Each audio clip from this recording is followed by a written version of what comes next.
Stop. Right now. Whatever you were doing before you clicked on this, put it down. Set it aside. Because I am going to give you 4 numbers in the next 10 seconds, and those 4 numbers are going to sit inside you for a very long time after this video ends. 41. 4. 37. 1852. 41 children walked into a hollow in the Appalachian Mountains on a summer morning in 1852. 4 walked out. 37 were never found. Not bodies. Not clothing.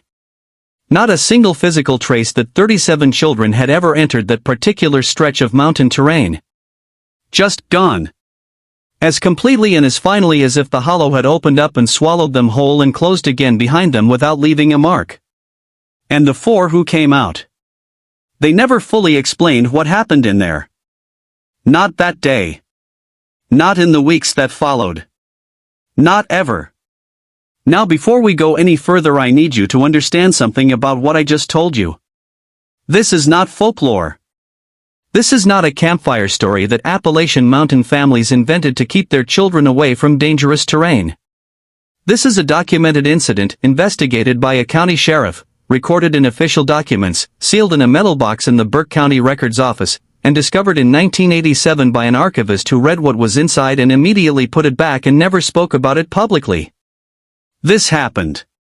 To real children. With real names. On a real morning in the summer of 1852. If you are new to this channel, drop a comment right now and tell me where you are watching from. Because I want to know who was out there with this story tonight. Comment your location. Because the more you engage, the more people find these cases, and this one has been buried long enough. The hollow had a name. The local people called it Harrow Hollow.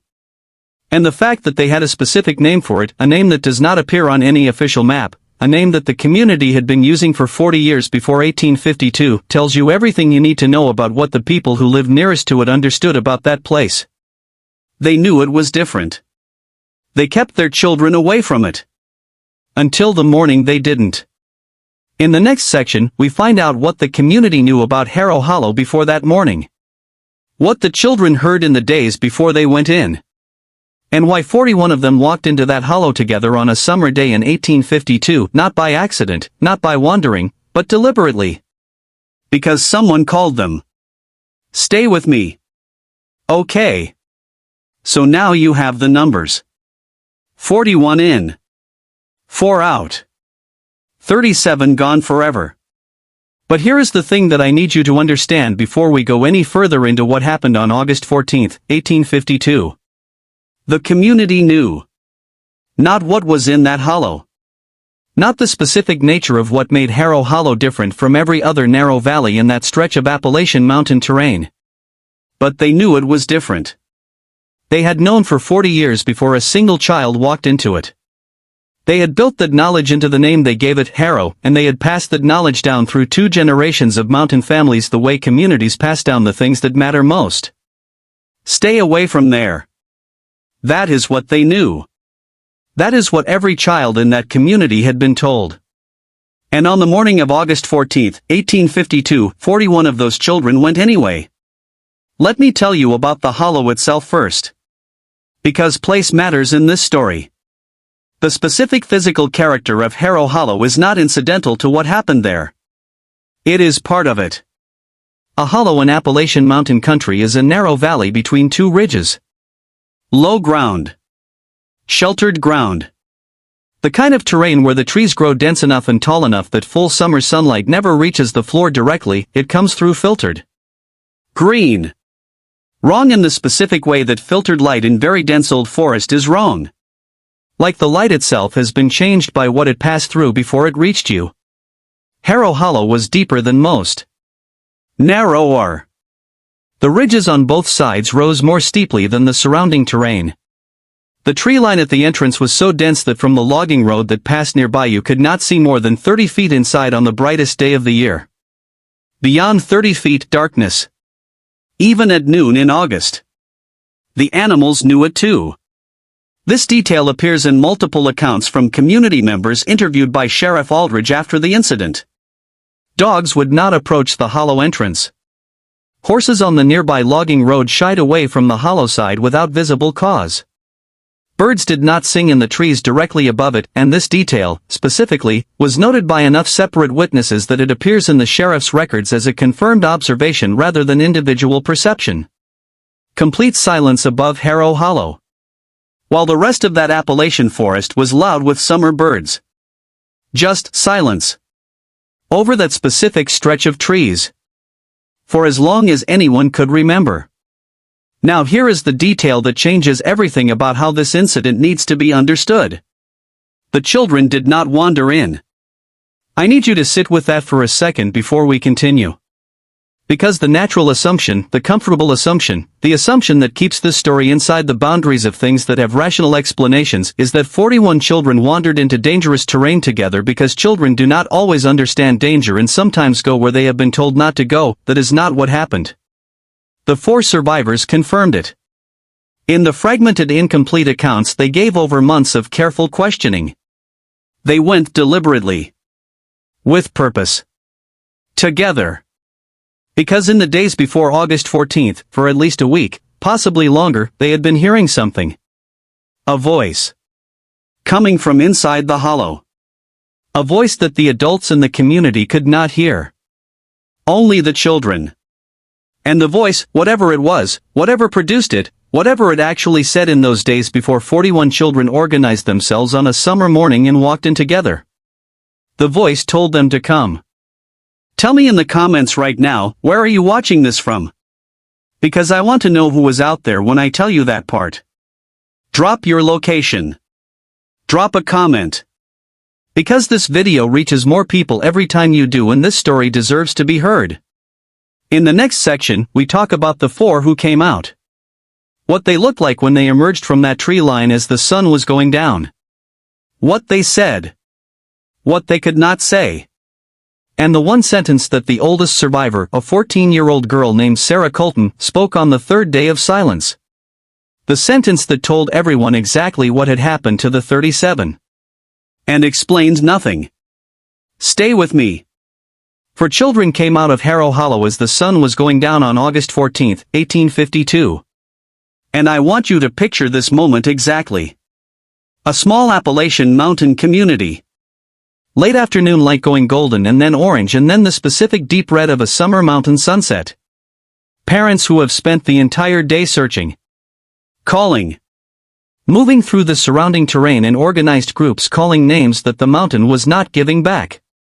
And then, at the tree line. 4 children. Walking out. Not running. Not crying. Not displaying any of the visible distress that you would expect from children who had spent a day lost in dangerous mountain terrain. Walking. Slowly. With the specific mechanical quality of people who are operating their own bodies from a significant distance. As if the instructions for how to walk were coming from somewhere slightly too far away to be immediate. Their eyes were wrong. Every adult who saw them that evening said the same thing independently. Wrong. Not injured. Not glazed in the way of fever or shock. Wrong in the direction of people who are looking at something that is not in the space in front of them. Something behind the world that everyone else was standing in. They did not speak. Not that evening. Not the next day. Not the day after. 3 days of complete silence from 4 children who had been, before that morning, completely ordinary children with completely ordinary voices. Now I need to stop here for just a second.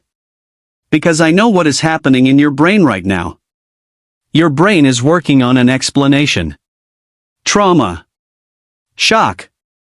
The psychological response of children who experienced something terrifying in the mountains. These are reasonable explanations. These are the explanations that the community reached for in those first days. They did not hold.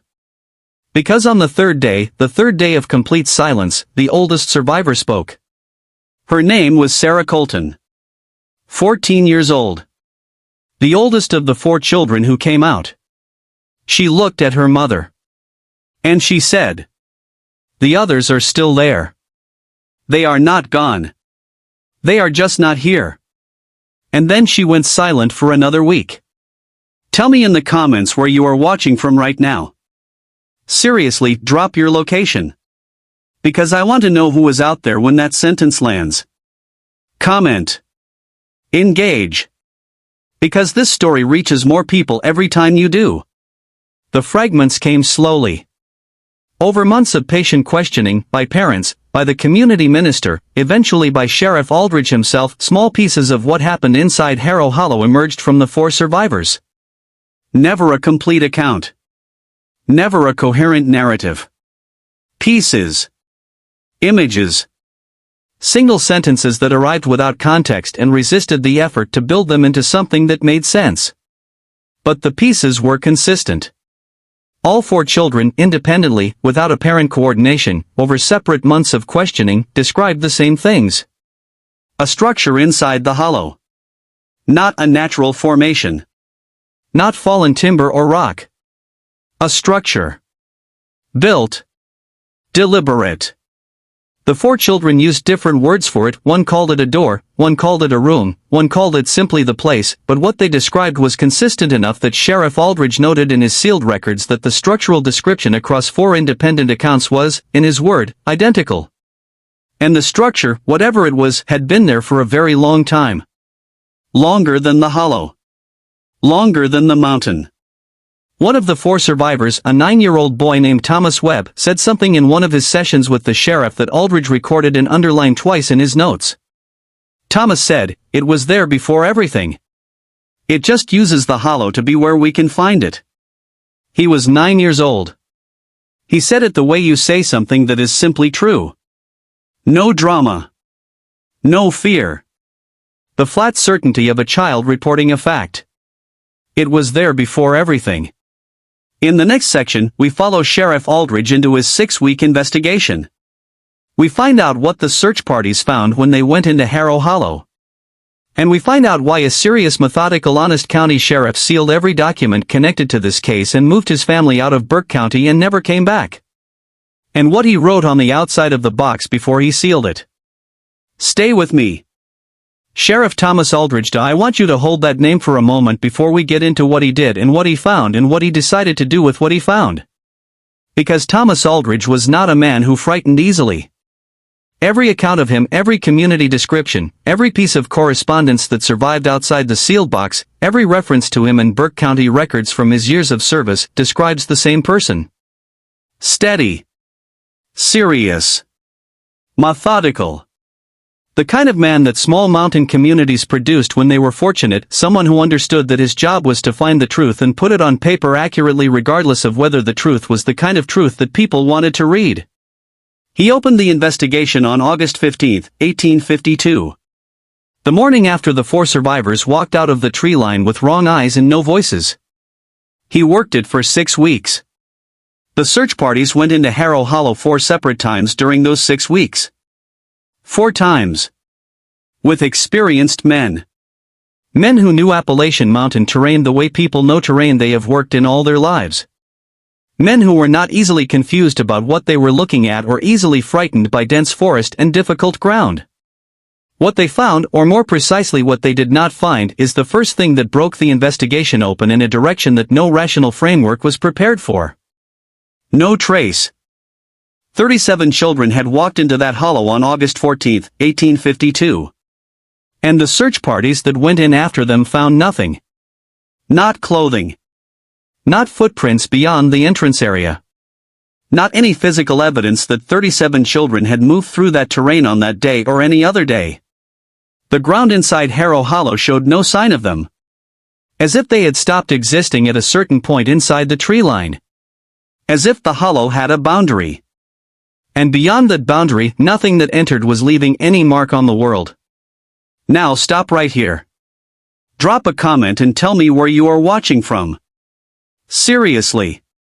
Because we are at the point in this story where the rational explanations start running out and I want to know who was out there when that happens.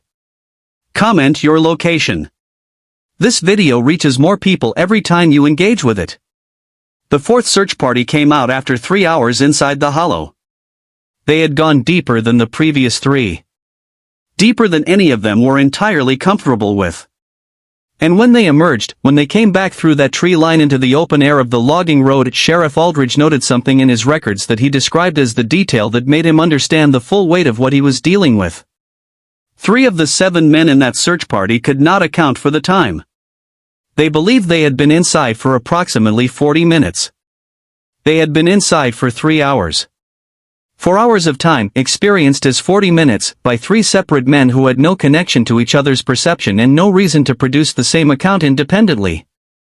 Aldridge noted it, underlined it, and wrote beside it in his careful sheriff's handwriting.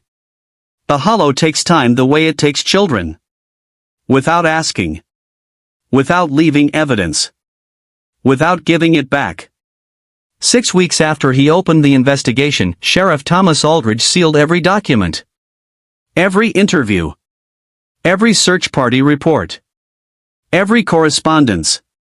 Every fragment of survivor testimony. Everything that 6 weeks of serious, methodical, honest investigation had produced. He put it in a metal box. He sealed the box with wax.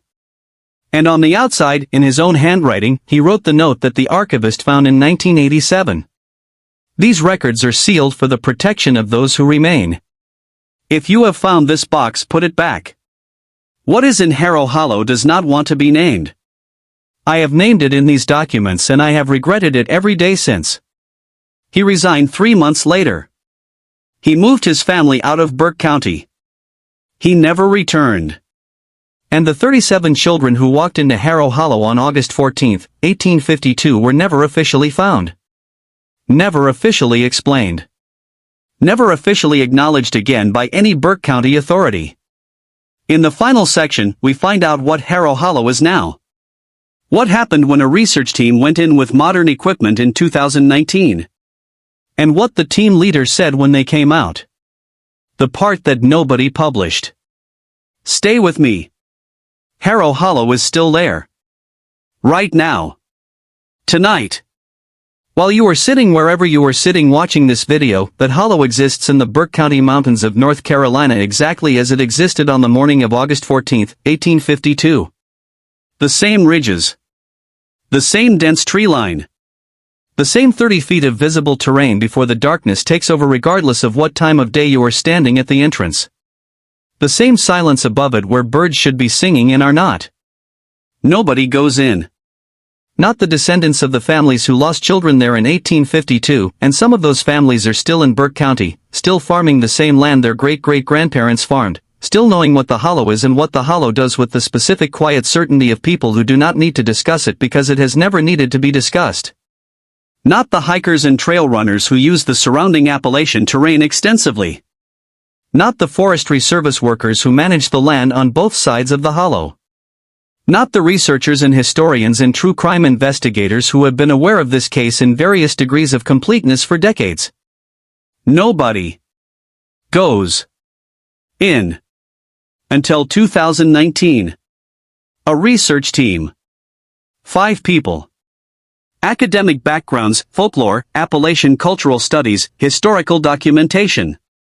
Led by a woman who had been researching the Appalachian incident specifically for 11 years. Who had found references to the sealed Aldridge records through the 1987 archivist's catalog. Who had spent over a decade building the most complete picture of this case that any outside researcher had ever assembled. They obtained permission to conduct a non-invasive survey of the hollow. Ground-penetrating radar. Acoustic monitoring equipment. Nothing that required entering deeply. Nothing that disturbed the terrain. They set up at the hollow entrance on a Tuesday morning. By Tuesday afternoon, 4 hours in, 2 of the 5 team members walked back out. No explanation to their colleagues outside. No communication. They got in their vehicle. They drove away. They have not responded to any subsequent contact from the remaining team members. Not emails. Not calls. Not letters. Complete silence from 2 people who walked out of Harrow Hollow on a Tuesday afternoon in 2019 and have not been reachable since. Tell me in the comments where you are watching from right now. I mean it. Drop your location. Drop something. Because we are at the final piece of this story and I want to know who was out there when it lands. Comment. Because this video reaches more people every time you do. In this case has been buried long enough. The remaining 3 continued their survey through Tuesday night and into Wednesday morning. When they emerged, they packed their equipment without speaking to each other. They drove to the nearest town. They sat in a diner for 2 hours. Nobody ordered anything. Nobody spoke, and then the team leader, 11 years of research, a published academic, a person who had built her professional life around the documented rational examination of Appalachian folklore and historical mystery, placed the recording equipment on the table between them, pushed it to the center, and said to her 2 colleagues, "We are not publishing this. We are not discussing this. And we are not going back. The recordings have never been made public. The research was never published." The 2 team members who walked out on Tuesday have never explained why. And somewhere in the Burke County mountains of North Carolina, in a hollow that appears on modern topographic maps as an unnamed terrain feature, that the local people have been calling Harrow for over 170 years, that birds do not sing above and animals do not approach and nobody who lives nearest to it will enter. 37 children are still there. Not gone. Just not here. That is what Sarah Colton said on the 3rd day of silence in August 1852. That is what the hollow has been saying ever since. In every search party that lost time inside it. In every researcher who came out and chose silence over publication.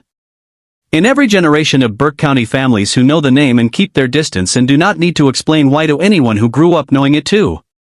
The hollow took them. And it is still there.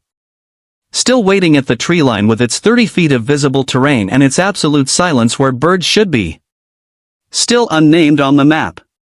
Still holding whatever it has been holding since before the mountain existed. Since before everything. Stay with me. We are at the end. And I want to be honest with you, the way I have been honest with you through every single section of this story, about something before we close this out. This conclusion is not going to give you answers. Not because I am holding them back. Not because there is a neat resolution that I am saving for a dramatic final moment. But because this case, the Appalachian incident of 1852, the disappearance of 37 children from a hollow in the Burke County mountains, does not have answers that fit inside the available frameworks for what the world is allowed to contain. It has a hollow. It has 4 numbers. And it has a sentence spoken by a 14-year-old girl on the 3rd day of silence that has never stopped being the truest thing anyone connected to this case has ever said. The others are still there. They are not gone. They are just not here. That is the conclusion. Everything else is just the shape of the question around it. Let me do what I always do at the end of these cases. Let me step back from the individual pieces and look at the full picture. 41 children. A hollow with a name that the community had been using for 40 years before the incident because they understood it required a name that was different from the names of ordinary places. A voice that only children could hear for days before August 14, 1852. A deliberate, organized, purposeful entry into terrain that every adult in the community had been keeping their children away from for 2 generations. For survivors with wrong eyes and no voices for 3 days. 37 children who left no physical trace inside the hollow. No footprints. No clothing. No evidence of having moved through that terrain at all beyond the entrance area. A structure inside the hollow that all 4 survivors described identically and independently. A structure that one 9-year-old boy said had been there before everything.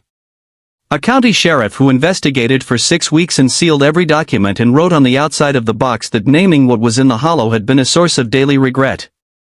A 1987 archivist who read those documents and immediately resealed them and never spoke about what she read. A 2019 research team of whom 2 members walked out silently and disappeared from all contact and 3 members emerged and chose silence over 11 years of academic work. That is the full picture. Now look at it. And tell me which part you can explain. I keep coming back to the children. Not the 37. Or not only the 37. The 4. Because the 4 survivors, Sarah Colton, Thomas Webb, and the 2 others whose names appear in the sealed Aldridge records, lived the rest of their lives with whatever they saw inside that hollow. With whatever happened in those hours between walking in with 41 children and walking out with 3 others as the sun went down, Sarah Colton lived until 1891. 39 years after the incident. She married. She had children of her own. She lived an outwardly ordinary life in Burke County, or as ordinary as a life can be when you are one of 4 people who walked out of a place that kept 37 others. She never fully explained what she saw. Not in 39 years. Not to her husband. Not to her children. Not to the minister who visited her in her final weeks and specifically asked, according to his own diary, which survived and has been examined by researchers, whether she wanted to unburden herself of anything before she died. She looked at him. And she said the same thing she had said on the third day of silence in August 1852. They are not gone. They are just not here. And then she closed her eyes. And that was the last thing Sarah Colton ever said about Harrow Hollow. In 39 years. Those 7 words. I want to talk about what this case is actually about. Because I think underneath the horror, underneath the numbers, underneath the sealed records and the wrong eyes and the research team that chose silence, there is something here that is bigger than one incident in one hollow and one mountain range in 1852. This case is about the limits of what we can hold. Sheriff Aldridge reached those limits in 6 weeks. A serious, methodical, honest man who spent his professional life finding the truth and reporting it accurately, and who, after 6 weeks of finding a truth that had no container, made the decision to seal it rather than release it into a world that was not equipped to receive it. The 1987 archivist reached those limits in however long it took her to read those documents. A professional. A person trained to process historical records without personal involvement. She resealed the box in the same day. The 2019 research team reached those limits inside 4 hours. 11 years of preparation. Academic credentials. Modern equipment. And 4 hours inside Harrow Hollow was enough. 2 of them are unreachable. 3 of them chose never to speak about what they recorded. There is a pattern here. Every person who has gotten close enough to this case to actually touch it, not read about it from a distance, not theorize about it from the safety of rational frameworks, but actually go into the hollow or actually read the documents or actually hear the survivor accounts directly, has chosen silence. Every single one. And I think that choice, that consistent, across generations, across disciplines choice of silence over disclosure, is itself a piece of evidence. The most significant piece of evidence in the entire case. Because silence of that specific kind, the silence of people who have seen something and made a deliberate decision that the world is not ready for it, is not the silence of people who found nothing. It is the silence of people who found something that they understood immediately, completely, without needing to discuss it, should not be found. Here is where I leave you. A hollow in the Burke County mountains of North Carolina. Unnamed on the map. Silent above where birds should sing. Holding 37 children who walked in on a summer morning in 1852 and have not walked out. Not gone. Just not here. A sealed box in a county archive with a note on the outside in a dead sheriff's handwriting. 2 researchers who walked out of that hollow on a Tuesday afternoon in 2019 and have not been reachable since. 3 recordings that were never published. And a 14-year-old girl who said 7 words on the third day of silence and spent the next 39 years saying nothing more. I do not know what is in Harrow Hollow. I do not know what the 4 survivors saw. I do not know what the 2019 research team recorded. I do not know what Sheriff Aldridge named in those sealed documents that he regretted naming every day for the rest of his life. What I know is this. The hollow is still there. Tonight. Right now. While you are sitting wherever you are sitting and this video is ending and you are about to go back to the ordinary world with its ordinary sounds and its ordinary light and its ordinary comfortable assumption that the places on the map are all the places there are. The hollow is still there. Unnamed. Unvisited. Waiting at the tree line with its 30 feet of visible terrain and its absolute silence where birds should be. And somewhere inside it, in whatever place exists beyond that boundary where the search parties found no footprints and 3 hours became 40 minutes. 37 children. Not gone. Just not here. That is the Appalachian incident. That is the hollow that took them and never gave them back. That is the case that every person who got close enough to touch it chose silence over disclosure. Tell me in the comments, what is the detail that got you? The voice only children could hear? Sarah Colton's 7 words? The search party that lost 3 hours? The 2019 team that went silent? Tell me where you are watching from. Tell me what this story left inside you tonight. Because I read every comment on this channel. Every single one. And next week we go somewhere new. Somewhere just as dark. Somewhere that has been waiting just as long to be told. Subscribe. So you do not miss it. Stay with me.